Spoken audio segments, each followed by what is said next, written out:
नमस्कार, मैं हूँ राधिका। आप देख रहे हैं 2 इंडिया न्यूज़। आगे बढ़ते हैं आज की ताज़ा खबरों की ओर। हाथ जोड़ के निवेदन सब बैठ जाओ। आप लोग बैठ जाओ।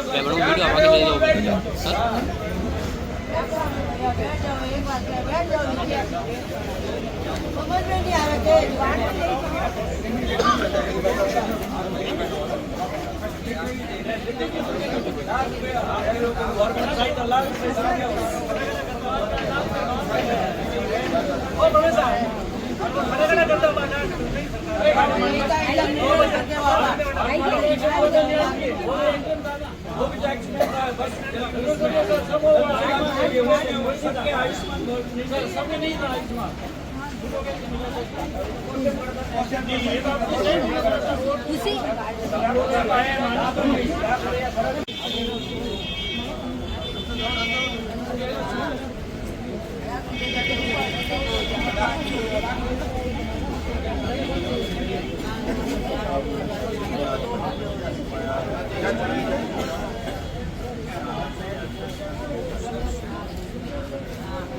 इस तरीके से ये बड़ी दुखी घटना है कि आज हमारे बीच में हमारा भाई नहीं रहा। अगर प्रशासन सख्ती से यातायात के नियमों का पालन करवाए तो ये रोज जो घटनाएं हो रही हैं ये रुक सकती हैं।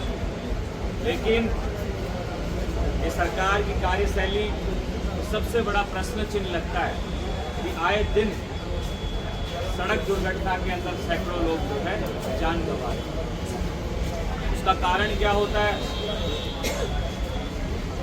सबसे पहले आरटीओ इसका मुख्य कारण है। आरटीओ जो होता है वो गाड़ियों के पीछे अवैध वसूली करने के लिए भागता है, तो ड्राइवर बड़ी गति से जो है गाड़ी को भगाता है, उससे बचते भागते।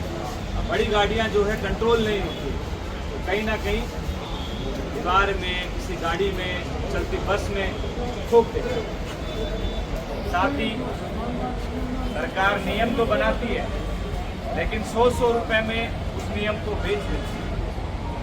ये सड़क दुर्घटनाएं जो है इस कारण से हो रही। आपसे हजारों रुपए जो है टोल के वसूले जाते हैं, लेकिन रोड सही नहीं, कब गड्ढा आ जाए, कब ब्रेकर आ जाए, कब सामने से गाय आ जाए। ये सारे के सारे रूल फॉलो कराने के काम सरकार के। नमस्ते। देखिए, घटना 30 नवंबर की रात को हुई थी। करीब 9 साढ़े 9 बजे ये बोरानाडा क्षेत्र, वहीं फैक्ट्री में काम करते थे बोरानाडा में, ये धीरेन्द्र दीपेन जो है।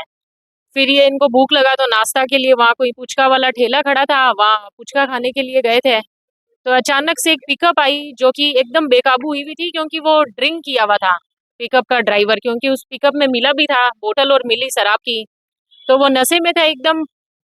उसने पीछे भी वो इनोवा को टक्कर मार के आया था और फिर बेकाबू होकर के आया और एकदम से पानी पूरी ठेले वाले को कुचलते हुए चला गया। ऑन द स्पॉट पुचके वाले की मृत्यु हो गई थी और इनकी कंडीशन काफ़ी ख़राब थी, तो इनको इधर एमडीएम में आईसीयू में रखा हुआ था वेंटिलेटर पे। फिर 2 दिन बाद इनकी भी मौत हो गई, कल दोपहर में 1-1:30 बजे के करीब। फिर रात को जब हम लोग धरना प्रदर्शन पे बैठे थे एमडीएम के बाहर, तब फिर एएसआई साहब आए थे थाना से। तो उनसे हमारा यही सवाल था कि आपने अभी तक अरेस्ट क्यों नहीं किया है जिसकी पिकअप थी उसको। उसका नाम और सब उन्होंने हमें बताया था कि कानाराम चोगाराम नाम है, नेतड़ा जिले का है, तो फिर आप पकड़ क्यों नहीं पाए उसको? हमारा यही सवाल था। फिर हमने उनमें अल्टीमेटम दिया 24 घंटे का कि आप 24 घंटे के अंदर अंदर इस बंदे को अरेस्ट करो। ठीक है। फिर अभी सुबह जब हम मोर्चरी के बाहर में आए धरना प्रदर्शन के लिए, तब वो आए थे एएसआई साहब, उन्होंने बोला कि भाई अरेस्ट हो चुका कल रात को ही। चलिए, उसके लिए पुलिस का धन्यवाद, उन्होंने एक्शन लिया।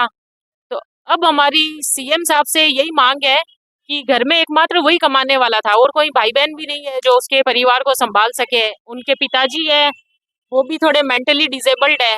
2 छोटे छोटे बच्चे हैं, एक 6 साल का, एक 4 साल का।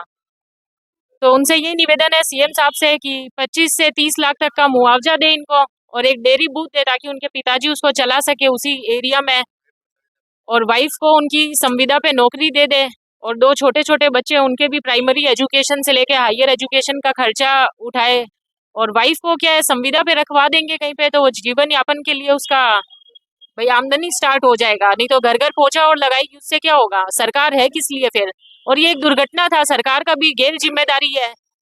ये आखलिया चौराहे यहाँ पे आए दिन दुर्घटना होती रहती है। आज सुबह फिर दुर्घटना हुई, पिकअप बोलेरो आए दिन टक्कर मार के जाते रहते हैं, डंपर वाले मार देते हैं टक्कर। तो इनको नॉन वेंडिंग जोन घोषित करना चाहिए कि यहाँ ठेले वाले खड़े ही नहीं हो सकते हैं। तो ना वहाँ कोई ठेला खड़ा होगा, ना वहाँ पे कोई पुचका खाता हुआ मिलेगा, ना कोई मरेगा। मरने से परिवार वाले को तो जान हानि हो गई, अब मुआवजा तो देना चाहिए कम से कम। धन्यवाद। नमस्कार, मैं सरकार से निवेदन करती हूँ कि जो हमारे साथ हादसा हुआ ऐसा किसी के साथ ना हो, और जो हो गया उसका तो कुछ कर नहीं सकता। जो हमने मांगे की है, जो लिखित में हमने मांगे या शर्तें रखी है, वो जल्द से जल्द पूरी हो। और क्या कह सकते हैं, शब्द नहीं है मेरे पास। मेरे पिताजी और माताजी ने हमें पाल पोस के बड़ा किया। मेरा भाई तो वापस नहीं आ सकता, लेकिन हम यही उम्मीद करते हैं कि सरकार जल्द से जल्द हमें जो शर्तें हैं वो जल्दी पूरी करे। धन्यवाद।